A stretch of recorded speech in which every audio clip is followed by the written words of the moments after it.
شروع کرتا ہوں اللہ تعالی کے نام سے جو بڑا مہربان اور نہایت رحم فرمانے والا ہے۔ حضرت جابر رضی اللہ تعالی عنہ سے روایت ہے کہ رسول اللہ صلی اللہ علیہ وآلہ وسلم نے فرمایا، نشستیں امانت داری کے ساتھ ہوں،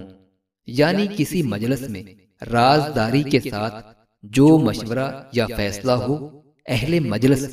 امانت سمجھ کر اس کو راز میں رکھیں، لیکن 3 مجلسیں اس سے مستثنا ہیں۔ ایک وہ جس کا تعلق کسی کے خون ناحق کی سازش سے ہو، دوسرے وہ جس کا تعلق کسی کی عصمت و عفت لوٹنے کے مشورے سے ہو، تیسرے وہ جس کا تعلق بغیر کسی حق کے کسی کا مال چھیننے سے ہو۔ تشریح اس حدیث کی کچھ اس طرح سے ہے کہ اگر کسی مجلس میں کسی معصیت اور ظلم کے لیے کوئی سازش اور کوئی مشورہ کیا جائے اور تم کو بھی اس میں شریک کیا جائے تو پھر ہرگز اس کو راز میں نہ رکھو، بلکہ اس صورت میں تمہاری دیانت داری کا تقاضا یہ ہے کہ ظلم و معصیت کے اس منصوبے کو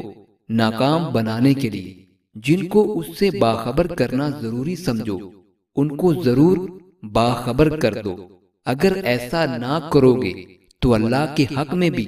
خیانت ہوگی اور بندوں کے حق میں بھی۔ بہز بن حکیم سے روایت ہے کہ رسول اللہ صلی اللہ علیہ وآلہ وسلم نے فرمایا، جو شخص لوگوں کو ہنسانے کے لیے اپنے بیان میں جھوٹ بولے اس پر افسوس، اس پر افسوس۔ مطلب یہ ہے کہ صرف لطف صحبت یا محفل کی رونق بننے کے لیے یا محض ہنسنے ہنسانے کے لیے جھوٹ بولنا بھی بری بات اور بری عادت ہے، اگرچہ اس سے کسی کو نقصان نہیں پہنچتا، لیکن اولاً تو خود بولنے والے کی زبان